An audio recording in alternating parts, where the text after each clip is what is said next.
tulisannya Plato.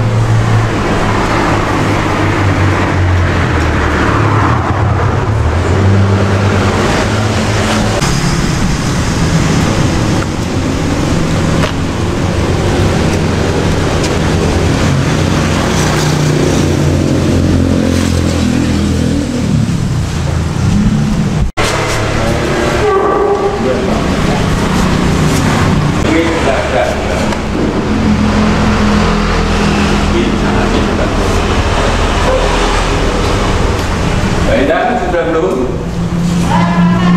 Ya.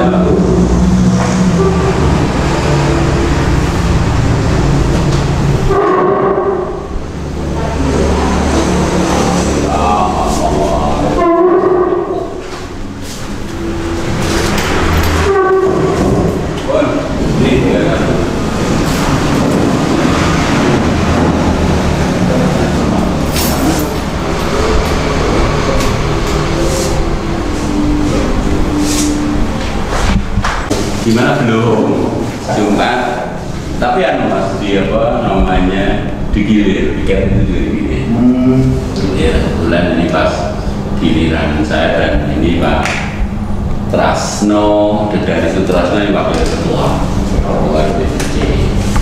Oke, pilih saya atas nama DPC mengucapkan selamat datang kepada tamu yang saya belum begitu kenal. Jadi nanti mungkin perkenalan dulu. Kalau nama saya itu Kristiadi, kebetulan di DPC Partai Demokrat Kabupaten Klaten ini selaku sekretaris DPC, hingga kesempatan ini bisa menerima kehadiran Bapak dan Ibu di kantor DPC. Mungkin sekaligus silaturahmi pengen kenal kantor DPC kami. Ya inilah. Untuk itu monggo mungkin kami ingin mendengar, mungkin ada sesuatu yang ingin disampaikan kepada kami terkait keraguan Bapak dan monggo sebelum nanti diserahkan oleh Mbak Dewi, itu pengantar kami Pak, saya mendampingi Mbak Dewi ini sebagai saudaranya untuk menyampaikan izin nanti biar Mbak Dewi menceritakan kronologisnya. Monggo. Yang awalnya kita pertama kita ketemu Pak itu ya karena ada pekerjaan soal perizinan lah Pak. Dia berjanji untuk meloloskan izin, awalnya seperti itu. Oke, kita sepakat dan dia minta bagian 300.000 pernya, tapi alat sama jamrek yang bayar dia. Nah, kita sudah setuju bikin perjanjian di notaris, di Boyolali juga. Tapi lama-kelamaan kadang si kakak ini tuh bukan arah ke bisnisnya, tapi asmara dia sering merayu saya, dia sering, kalau misalnya contoh nih dia ngajak karaoke atau ketemu, dia nggak mau, pasti bikin ulah. Nanti surat yang harus dieksplorasi itu udah keluar dari SDM, ditahan sama dia sama Pak Burhan itu, katanya sekjen atau asikuannya itu saya nggak paham namanya Pak Burhan. Sering lah kejadian seperti itu, saksinya banyak. Misalkan saya dikenalkan ke teman-temannya, saya selalu panggil istrinya, manggil saya tuh mama gitu. Ya, kalau saya cuma tak senyumin karena saya anggap gojek lah. Tapi nggak cuma satu atau dua orang, hampir setiap ketemu kayak teman-temannya lagi bungker nih video call, bangga dia video call saya lagi sama ini mamaku Bu Dewan, semua suruh manggil Bu Dewan. Contohnya kayak Burhan nih, kalau nggak manggil saya Bu Dewan dia mau tak pecat kayak gitu. Seperti sampai saksi banyak lah di Boyolali itu. Sering kalau bungker di Solo kan pasti nginepnya di Novotel. Nah itu saya sering suruh-nusul. Waktu itu katanya ini mau diselesaikan nggak izinnya, pasti kalau bahas izin kenapa harus di tempat seperti itu kan gitu. Terus saya sering diajak jalan-jalan, kalau enggak ya pasti ada lah bikin ulah kalau nggak saya turuti gitu. Itu berlanjut ya hampir 1 tahun lah. Setelah itu saya merasa udah nggak nyaman karena izin pun juga nggak keluar, malah kerjaan saya terbengkalai. Dia mulai ibaratnya malah nantang-nantang lah, dia kayak WA pasar, nantain saya wanita murahan, maksudnya seperti itu, pelacur, rompe lah, kayak nggak pantas lah seperti. Nah makanya saya nggak terima, kenapa? Orang saya diajak nggak mau, kenapa dia berucap seperti itu, kan gitu. Dan saya juga tahu dia punya istri, nggak mungkin lah. Tujuan saya awal kan cuma izin aja Pak, yang penting izin itu selesai kita kerja bareng. Niatan kita awal kan seperti itu, bukan menjalur ke yang lain. Iya, saya sampai keluar Jawa Pak, karena saya di Boyolali udah dicap malu, saya dianggap wanita nggak bener lah, karena dia udah keluar ke semua teman-teman saya, tim saya, itu udah disebar kalau saya itu berarti wanita murahan. Saya lari ke luar Jawa untuk mencari ketenangan lah. Saya di sini kan ibaratnya wis malu ketemu teman saya, berarti kan malu. Dikirain orang kan nggak tahu paling kamu sudah melakukan yang hal-hal seperti itu kan gitu. Dari situ waktu saya masih pergi pun masih di WA yang kasar-kasar gitu. Dan main sampai detik kemarin itu yang selalu WA kan dia, saya nggak pernah mulai WA itu nggak pernah. Dia selalu ngajak saya ketemu, yang saya udah itu kan ngajak ketemu kapan keluar, saya bilang bisa lebaran gitu. Dia ngajak saya, tapi sampai sekarang harusnya izin itu ya sudah keluar lah. Tapi sampai sekarang nggak tahu kejelasannya. Waktu dia mengeluarkan uang 5 juta, oke lah, dia memang pernah mengeluarkan 5 juta. Tapi di saat dia mau mengeluarkan uang 5 juta, dia mau utang saya itu 250 juta untuk menutupi jabatan. Tapi saya diancam, kamu jangan bilang anak buahmu kalau saya utang kamu, contohnya gitu. Saya bilang, oke Pak, saya yang mesti dibantu hari ini juga, saya dibantu 5 juta. Karena Pak, saya juga harus menyelesaikan CV. Sebenarnya urusan legal itu bukan ranah saya, masih tetap tanggung jawab Pak Heru, karena dia dapat bagian 300.000 itu kan dia menjanjikan untuk menyelesaikan perizinan. Kalau saya kan soal tantangan, tapi semua dilimpahkan kayak review data, kayak kita suruh ngadep ke SDN Semarang, itu saya yang disuruh bikin gitu. Otomatis sama 5 juta itu kalau dipikir habis buat transport itu, tapi dia mau malah ngancam saya dilaporkan penipuan. Ya saya merasa, oh ya monggo, bla-bla gitu. Saya juga punya hak kan, dengan uang 5 juta itu makanya buat CV, nggak saya makan kan. CV dia ada notasnya juga. Itu juga buat kepentingan pekerjaan sebenarnya, bukan pribadi saya. Terima kasih Bu Narti Sandra. Terima kasih. Jadi siang ini penjenengan sudah tahu di kantor DPC dan menyampaikan beberapa terkait dengan aduan yang sudah dialami oleh saudari atau Ibu Sunarti, dan tadi disebut melibatkan kader kami yang namanya Heru Siswandono. Memang Heru Siswandono kali itu nanti akan kami lihat apakah Heru Siswandono Dewan atau mungkin Heru Siswandono yang lain. Ini harus kami dulu. Pada intinya bahwa partai itu punya mekanisme, punya aturan main, dan punya tahapan. Sehingga apa yang penjenengan sampaikan tentunya nanti yang pertama tentu akan kami pelajari apa saja yang menjadi berkas tentang aduan itu dan siapa yang diadukan. Apakah Heru Siswandono yang tadi disebut adalah Dewan dari Demokrat di DPRD Kabupaten Klaten atau bukan.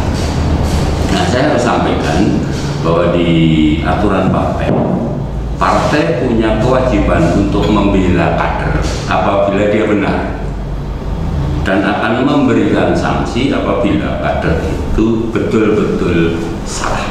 Itu adalah satu langkah dari partai. Sehingga terkait dengan ini, saat ini kami belum bisa memberikan satu klarifikasi atau konfirmasi lebih jauh. Tentunya tahapan kami akan kami pelajari. Kemudian pasti akan ada rapat DPC terkait dengan aduan ini. Kemudian kita tuangkan dan dalam berita acara. Kemudian apa sikap partai?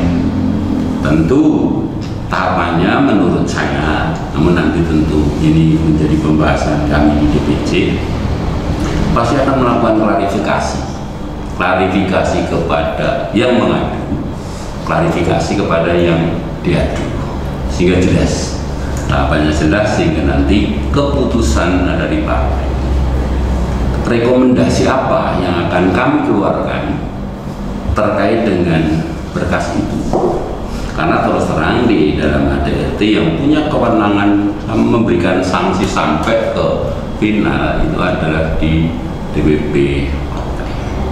Sehingga tentunya apalagi tadi beliau Pak Imam sampaikan bahwa tanda terima akan dipakai juga sebagai tembusan untuk dikirim ke DPD dan DPP. Tentunya saya juga harus memberikan satu penekanan bahwa saya meyakini tentunya juga ini sama-sama kita bekerja, kita punya nama, kita punya harga diri dan lain-lain. Yang tadi juga Pak Imam sampaikan sudah ada berita minta adanya berita acara penyerahan atau penerimaan berkas. Tentunya nanti akan kami lihat dulu macam apa yang diserahkan, kemudian nanti akan kita buat berita acaranya sehingga nanti tidak ada yang kurang dan tidak ada yang lebih yang kami terima. Dan terus terang ini juga masih menjadi hal yang sekret bagi kami. Saya tidak akan melakukan langkah misalkan nanti satu saat nanti ada yang di luar kemudian ketemu orang kenal Pak Imam atau kenal teman-teman media kok tadi ke DPC apa, kami juga tidak akan berkomentar karena ini harus kami bahas, harus ada satu statement yang jelas supaya nanti tidak jelas nanti malah menjadi bias sampai di mana-mana. Semua punya nama, punya harga diri, punya nilai dan seterusnya. Nah, ini sebelum nanti saya harus sampaikan bahwa nanti yang akan menerima berkas itu adalah DWK, yaitu Direktur Eksekutif atau Kepala Kantor Staf. Karena nanti ini adalah satu mekanisme akan sini, kemudian nanti DE itu akan menyerahkan ke kami, kemudian nanti akan kita bahas. Karena pakai stempel partai itu yang punya hak aduannya. Ketua itu bisa stempel partai, namun kalau sekretaris belum beli, makanya nanti dengan stempel sekretariat. Jadi yang menerima namun sama intinya apa yang diterima nanti akan dituangkan dalam dengan. Nah, sebelum saya nanti menerima mungkin Pak Wakil Ketua ingin memberikan tambahan. Baik, terima kasih atas suara yang diberikan kepada saya. Yang pertama saya mohon maaf yang kayak gini. Jadi sudah banyak diceritakan dan sudah banyak ditangkap oleh Pak Kris. Ada yang mau seperti ini. Harapan saya cuma satu. Apa yang disampaikan akan terima, tunggu saya disampaikan kepada penjenengan, terus naik ke DPC dan DPP. Yang paling safe adalah ketika 3 level pimpinan ini memiliki satu sikap yang sama. Itu berarti segera kenal. Nah, yang mau dipahami bahwa mekanisme kampanye DPD seperti ini. Walaupun tadi disampaikan keputusan terakhir itu ada di DPP, tapi DPP itu modalnya dari DPD, DPD modalnya dari DPD. Oleh karena itu pas apa langkah yang kita lakukan itu laporan pertama ke DPD. Yang kedua tadi sudah disampaikan sebagai pengurus partai kami punya tugas dua. Yang pertama membela kader bila mana dia benar dan dilaporkan salah. Tapi sebaliknya ketika laporan itu benar dan yang beri kesempatan mereka untuk menyampaikan somasi dan itu tidak bisa dibuktikan, langkah kami sudah jelas bahwa mungkin prosesnya ketika ini clear. Yang langkah pertama adalah skorsing sehingga dia tidak aktif dalam proses sampai final selesai. Itu kemungkinan hal seperti itu. Sehingga harapan kami tadi sudah disampaikan. Karena itu nanti bahan penjelasan untuk lapor ke DPD maupun ke DPP. Yang kedua, sejujurnya sebagai pengurus partai kami mempertaruhkan jabatan ini kalau sampai ada hal yang tidak pas di tengah jalan. Oleh karena itu dengan segala kerendahan hati mohon maaf. Nanti kami berharap penjenengan bisa sampaikan pernyataan bahwa ketika laporan ini sudah saya sampaikan, penjenengan tidak akan mencabut laporan itu sampai selesai. Itu pegangan kami ke depan, sehingga kami juga lebih mantap. Yakinlah bahwa kami juga senang kalau ada keadaan yang salah dan dilaporkan dengan segala resiko bagi dia. Segera sementara cukup seperti itu. Demikian, terima kasih buat kembali kami. Terima kasih Pak Dadari Sutrasno Wakil Ketua DPC sudah juga menambahkan terkait hal ini.